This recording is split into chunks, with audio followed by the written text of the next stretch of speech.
نامزاد نہیں ہے، ساری کائنات کا مالک و مختار ہے، مالک جنت ہے، مالک کوثر ہے۔ حضور رحمت عالم کے نور کو اپنے نور سے پیدا کر کے اور رب قدیر اپنے پاس رکھا۔ حضرت آدم علیہ السلام کو دنیا میں بھیجا اور کہا اے میرے آدم دنیا میں جاؤ، رب کی ربوبیت کا اعلان کرنا، مصطفیٰ کی رسالت کی گواہی دینا۔ حضرت آدم علیہ السلام دنیا میں آ کر رب کی ربوبیت کا اعلان کرتے رہے، مصطفیٰ کی رسالت کی گواہی دیتے رہے۔ تقریباً 1000 سال تک حضرت آدم علیہ السلام دنیا میں رب کی ربوبیت کا اعلان کرتے رہے، مصطفیٰ کی رسالت کی گواہی دیتے رہے۔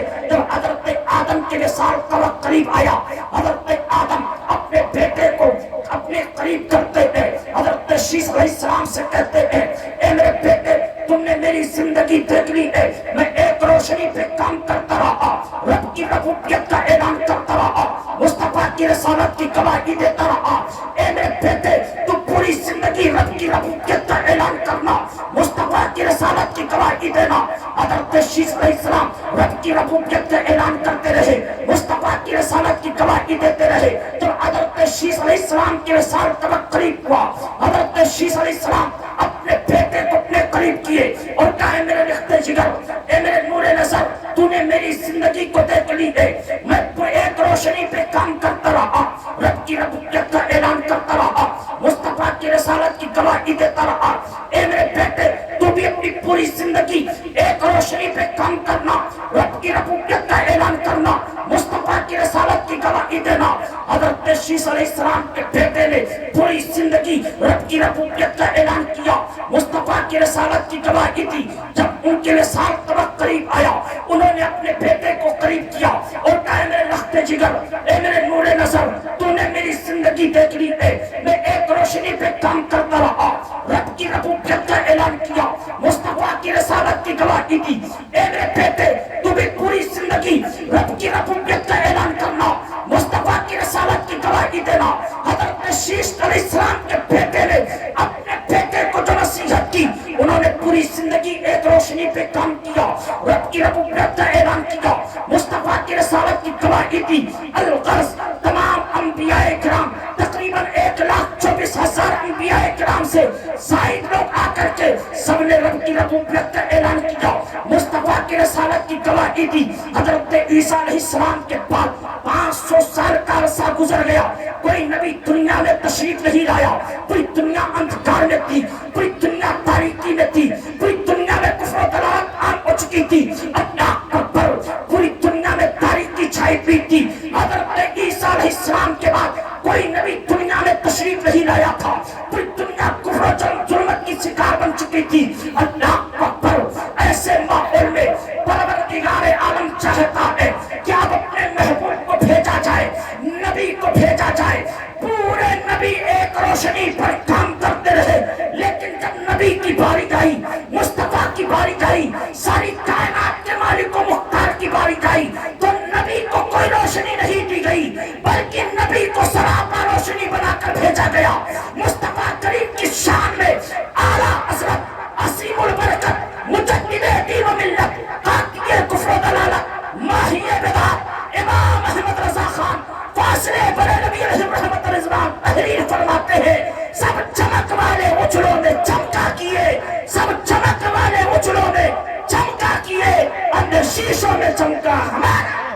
نعرے تکبیر، نعرے رسالت، جشن عید میلاد النبی، ماہ ربیع النور، سرکار کی آمد، علامہ احمد رضا مجددی صاحب قبلہ۔ سب چمک والے اجلوں نے چمکا کیے، اندھے شیشوں میں چمکا ہمارا نبی۔ نبی کریم صلی اللہ علیہ وسلم کو ایسے ماحول میں بھیجا گیا کہ پوری دنیا تاریکی میں تھی، پوری دنیا میں کفر و ضلالت عام ہو چکی تھی۔ اللہ اکبر، کوئی پتھر کو اپنا خدا تسلیم کر رہا تھا، کوئی درختوں کو اپنا خدا تسلیم کر رہا تھا، کوئی پانی کو اپنا خدا تسلیم کر رہا تھا، کوئی سورج کو اپنا خدا تسلیم کر رہا تھا، کوئی جو ہے چاند کو اپنا خدا مانتا تھا۔ ہر طریقے کے لوگ الگ الگ خدا مان بیٹھے تھے۔ ایسے ماحول میں مصطفیٰ کریم صلی اللہ علیہ وسلم حضرت آمنہ رضی اللہ تعالیٰ کے بطن اقدس سے پہنچتے ہیں۔ اللہ اکبر! آج لوگوں کا اعتراض یہ ہوتا ہے، ما صلی اللہ ثم ما صلی اللہ، لوگ یہ کہتے نظر آتے ہیں کہ وہ نبی کے والدین کافر تھے، مشرک تھے۔ اللہ اکبر! نہ انصارو، تمہیں یقین نہیں آتا پروردگار عالم نے اپنے محبوب کو اپنے نور سے پیدا کیا تو بتاؤ اللہ کا نور پاک ہے کہ ناپاک ہے؟ ان بدبختوں کے ذہن کے مطابق اگر پوچھا جائے تو ماشاءاللہ یہ اعتراض لازم آئے گا کہ رب کا نور ناپاک ہے، کیونکہ پروردگار عالم کی شان میں بھی یہ گستاخی کرتے نظر آ رہے ہیں۔ جب نبی کی شان پر اعتراض کرتے ہیں کہ نبی کے والدین کافر و مشرک تھے تو بتاؤ اللہ کا نور پروردگار عالم نے اپنے نور سے اپنے محبوب کو پیدا کیا تھا تو پروردگار عالم کے نور کو بھی ناپاک کرانے کی کوشش کرتے ہیں۔ ماشاءاللہ ثم ماشاءاللہ، یہ باطل عقیدہ والے ہیں۔ اہل سنت والجماعت کا عقیدہ تو یہ ہے کہ نبی کے والدین کافر و مشرک نہیں تھے، نبی کے والدین کافر نہیں تھے، کیونکہ حدیث پاک میں ہے لم اصل انتقلوا من اصلاب الطاہرین الی ارحام الطاہرات۔ نبی فرماتے ہیں میں ہمیشہ پاک رحموں سے، پاک سلبوں سے ہوتا ہوا تشریف لایا ہوں۔ اور رب قدیر قرآن میں اعلان فرماتا ہے انما المشرکون نجس، بے شک مشرک نجس و ناپاک ہے۔ اب بتاؤ قرآن کا اعلان مانا جائے کہ ان بدبختوں کے کہنے کے مطابق ہم عمل کریں؟ نہیں پیارے، مشرک ناپاک ہے، مشرک پاک نہیں ہے، اس لیے اللہ تعالیٰ اپنے نور کو کبھی ناپاک جگہ بھیج نہیں سکتا۔ اگر کہا جائے نبی کریم صلی اللہ علیہ وسلم کے والدین مشرک تھے تو یہ لازم آئے گا کہ اللہ کا نور کسی ناپاک جگہ سے ہوتا ہوا آیا۔ اور میرے سرکار فرماتے لم ازل انتقلوا من اصلاب الطاہرین الی ارحام الطاہرات۔ نبی فرماتے میں ہمیشہ پاک سلبوں سے، پاک رحموں سے منتقل ہوتا ہوا تشریف لایا ہوں۔ اللہ اکبر! نبی کی بات مانی جائے گی، قرآن کی بات مانی جائے گی۔ قرآن کہتا ہے انما المشرکون نجس، بے شک مشرک نجس و ناپاک ہیں۔ اللہ اپنا نور کسی ناپاک جگہ پر نہیں رکھے گا۔ اس سے صاف ظاہر ہوتا ہے کہ نبی کے والدین کافر و مشرک نہیں تھے، مصطفیٰ کے والدین کافر و مشرک نہیں تھے۔ وہ ان کا عقیدہ ہوگا الحمدللہ ثم الحمدللہ۔ ہمارا عقیدہ تو یہ ہے کہ نبی جہاں جہاں پہنچے ہیں، نبی کا نور جہاں جہاں پہنچا ہے، وہ لوگ معزز و مکرم ہو کے نظر آئے ہیں۔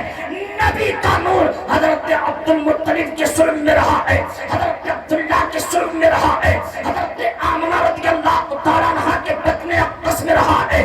تو میرے ایمان کا دستان بولتا ہے اور حدیثوں کے مطابق یہ بات کہنے پر میں مجبور ہوں کہ یہ لوگ وہ معزز تھے کہ اگر دعائیں رب کی بارگاہ میں کرتے تو پروردگار ان کی دعا رد نہیں فرماتا بلکہ دعاؤں کو قبولیت کی سمجھتا۔ سبحان اللہ، سبحان اللہ، بے شک نبی کی شان